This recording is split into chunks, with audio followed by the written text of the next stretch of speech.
Okay, let's unpack this. Today we're diving into some truly thought-provoking material. It suggests the world we live in might be part of a much larger, maybe meticulously planned system. We're looking at a book called The Global Coup D'État, The Fourth Industrial Revolution. It's by Jacob Nordangard, and the foreword is by Catherine Austin Fitts. Yeah, and that title alone, it really grabs your attention, doesn't it? A global coup d'etat.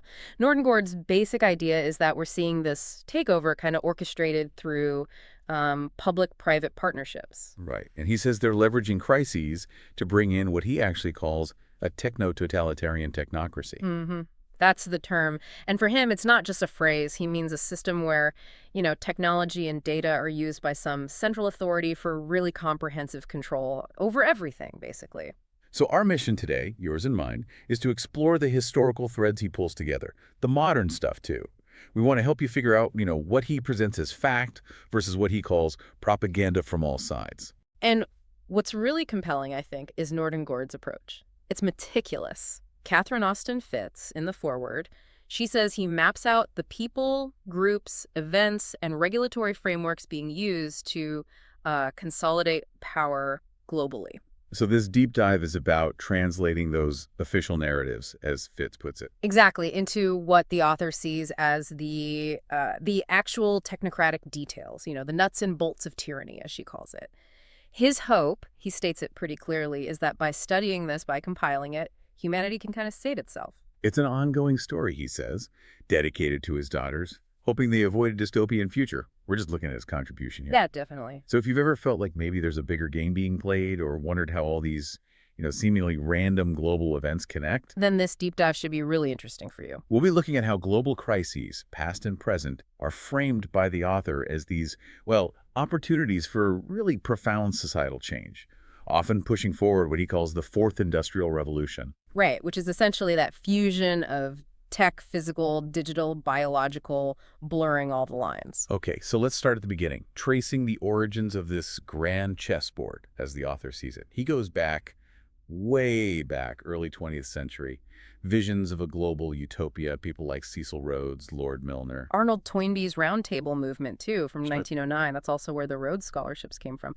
So how does Nordengard actually connect these early figures to this big idea of global control? Well, what's fascinating, he says, is how quickly these early groups, like the Round Table, set up influential organizations, front groups maybe? Yeah, he points straight to the Royal Institute of International Affairs, the RIA, in England, 1919, and the Council on Foreign Relations, the CFR, in the U.S. in 21. And he claims these were key in getting, the powerful American East Coast elites on board. J.P. Morgan's money, the Rockefeller Empire. Aligning them with this really far-reaching vision for global governance. He argues they basically built the intellectual and political scaffolding for later international bodies. And it gets, even more provocative when he talks about alleged discussions inside these foundations.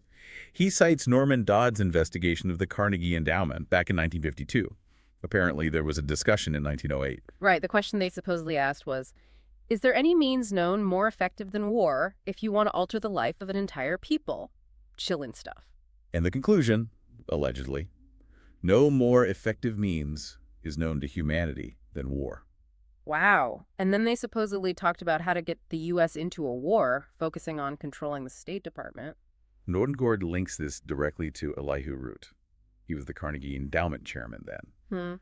Later founded a precursor to the CFR. And according to the author, Root actively pushed for the U.S. to get into World War I. Nordengard sees this as, calculated social engineering. Which really makes you wonder about the long-term vision he's attributing to these foundations. The source highlights that Carnegie, Rockefeller, through things like the General Education Board and the Rockefeller Foundation, they shared this vision, a world federal government collectivism. By administered with characteristic American efficiency, right? Exactly. And he claims they heavily influenced the education system, bought up major newspapers, especially after World War II, all to shape public opinion, he argues, and make the UN seem like the obvious savior from nuclear war, controlling information, basically. From the very beginning, that was part of the strategy, according to him. And the UN itself, founded in 45, he sees it as deeply tied into this narrative. Yeah, the headquarters land, donated by John D. Rockefeller Jr., the charter co-authored by Jan Smuts, whose ideas about world unity fit right in. And Nordangard notes how the UN just grew and grew, its subdivisions eventually covering pretty much every area of human life, extending its reach everywhere. Okay, so building on that history, Nordangard then argues that you need convincing threats and global crises to get people to accept massive societal change. Right. Popular support is key. And he specifically mentions invisible threats being particularly useful because they're frightening. Things like nuclear radiation, climate change, ozone holes, viruses, Wow. terrorists, things you can't easily see but feel threatened by. So how does he claim these different crises have been leveraged over time? Well, if you follow his logic, a pattern starts to emerge. Take climate change. He traces it back to Svante Arrhenius, Swedish physicist, 1896. Notes his ties to eugenics, which is interesting. Then to Hermann Flohn, a German meteorologist who served with the Luftwaffe. Then it evolves, he says, through Rachel Carson's Silent Spring in '62, the WWF being founded, Paul Ehrlich's The Population Bomb in the '60s. Yeah, and according to Nordangard, these things led to Rockefeller-backed commissions, UN conferences, all focused on curbing population growth, often tied to environmental worries. So his perspective is that environmentalism was kind of strategically deployed. That's the implication he draws, yes. A tool to advance a global governance agenda. And fast-forwarding to more recent times, he highlights what he calls the great breakthrough for the climate emergency idea. After Hurricane Katrina in 2005, Al Gore's film in 2006. Right. He claims that period saw a real intensification of climate propaganda. Global protests, he notes, funded by groups like the Rockefeller Brothers Fund, and ultimately that led to the Paris Climate Accords in 2015. He also looks at figures like Greta Thunberg. He argues her activism is linked to organizations like the Club of Rome, 350.org, promoting ideas like Hot House Earth. So what's the main takeaway for him from this whole history? The critical point Nordangard makes is how these environmental concerns, whatever the scientific basis, are presented as strategic tools to push a global agenda, often through the proposed solutions. Like the Green New Deal in the U.S., net zero emissions, totally reorganizing transport. Exactly. And he notes that Columbia Journalism Review panel, where Naomi Klein apparently suggested journalists should drop objectivity for climate activism. Wow. And in Europe, Ursula von der Leyen's Green Deal. He describes it as merging with WEF and Club of Rome goals, leading to calls for a climate emergency. A term, he points out, that some German MEPs protested because it echoed Hitler's not stand decree after the Reichstag fire. So for Nordangard, it's a consistent pattern, using perceived crises. Yes. And beyond climate, he points to terrorism as another global threat allegedly used in this way, particularly after 9/11. He highlights that detail about the Project for the New American Century, PNAC. Members later joined the Bush administration. And they explicitly stated, apparently, the need for a catastrophic and catalyzing event like a new Pearl Harbor to move their agenda forward. He also brings up Joe Biden's earlier Omnibus Counterterrorism Act from '95. Secret evidence, permanent detention of non-citizens, foreshadowing the Patriot Act, he suggests. Nordangard presents this as evidence of, well, long-term planning for using crisis. Which leads to this overarching theme he identifies. Right. He cites Henry Kissinger's 2009 New York Times piece. Kissinger argued that economic crises, fear of terrorism, plus energy and climate issues, they all demand a common strategy, global governance, basically. Because national or regional solutions just aren't enough, Kissinger argued. And for Nordangard, that's a clear statement of the strategy. Leverage multiple crises for global change. Okay, now let's get into how the author claims the COVID-19 pandemic really accelerated this whole thing. He points out the 2006 WEF Global Risks Report already warned about pandemics, called them a main threat. Yeah, predicting profound societal impacts, like that which followed the Black Death. Pretty dramatic. And the solutions recommended back then: top-down surveillance, effective dissemination of information to stop infodemics, and using private sector expertise. So what does that suggest to Nordangard about the timing and the response when the pandemic actually hit? He argues it shows the landscape was already prepared. And if you connect that to his broader picture, remember the 2009 swine flu? A month before that pandemic was declared, the WHO changed its definition of pandemic. How so? They removed the requirement for enormous numbers of deaths and illness, a pretty significant change. And this shift, according to the source, really suited the profit-hungry pharmaceutical industry. Leading to massive vaccine orders. Rare. Sweden's big deal for pandemics? Exactly. 1.3 billion SEK. And that vaccine later caused chronic narcolepsy in many young people there. Nordangard presents this as an early example of how global health issues might be, in his view, engineered or at least manipulated. Okay, so here's where he argues the pieces really came together for COVID-19. He talks about the Bill and Melinda Gates Foundation, the Wellcome Trust, the WEPF, founding CPI in 2017. Right. CEPI's goal was developing vaccines using new RNA and DNA tech. And crucially, Bill Gates publicly warned about a severe pandemic in 2017. He asked for vaccine investments then. Then, January 2020, just a week after a WE meeting, the WHO declares a global health emergency. March, it's a pandemic. Nordangard presents that timeline as, well, not spontaneous, more like a carefully choreographed sequence. What's really striking then is how quickly these measures came in globally, what he calls draconian measures. Lockdowns, quarantines, curfews, travel bans, mandatory masks, the whole package. He argues these were heavily influenced by modeling from Neil Ferguson's team at Imperial College. And that team receives funding from Entities like the Gates Foundation and the WHO, according to the author. And then there's the book, COVID-19, The Great Reset, by Klaus Schwab and Thierry Malloret, came out July 2020. right in the middle of it all. Exactly. And it explicitly says the crisis offered new opportunities to implement the Sustainable Development Goals, and that contact tracing is positioned to become an enabler of mass surveillance. And the temporary rules would likely stick around, accelerating digital transformation, automation. Yes, Nordangard sees this as a very open declaration of intent, using the crisis for a reset. The authors of The Great Reset even acknowledge the risk of dystopia, don't they? They do. They admit many analysts predict a dystopian future. They say the genie of tech surveillance will not be put back in the bottle. They also point out the psychological stuff. Social distancing, obliterating social relations during heightened anxiety. Creating what Nordangard calls a toxic mixture. Fear, isolation, racism, nationalism. He suggests this isn't just a side effect, but maybe a recognized tool for managing change. So this raises a big question then.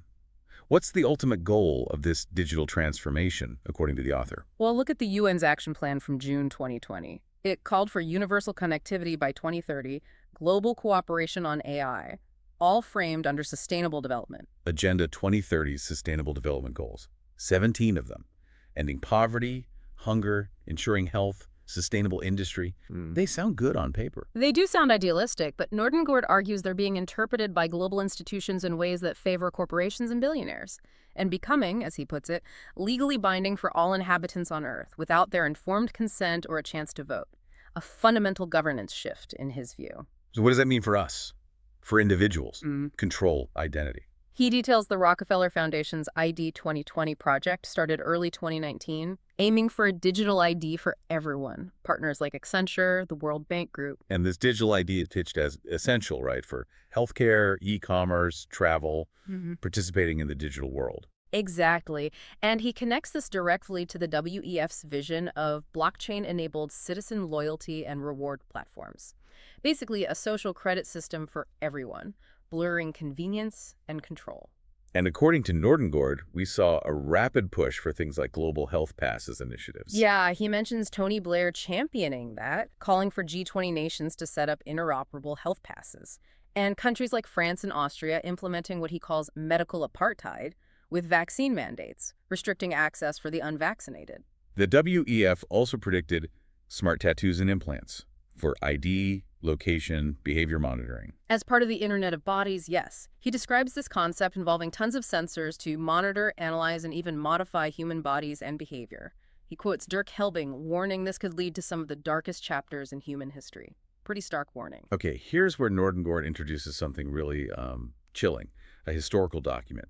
Details from a private lecture in 1969, supposedly given by a Professor Day, described as an insider, an initiate of some powerful group. Right. Speaking to trusted colleagues, he apparently revealed an entirely new worldwide system planned to be operational by the end of the century. That timeline was too optimistic back then, clearly.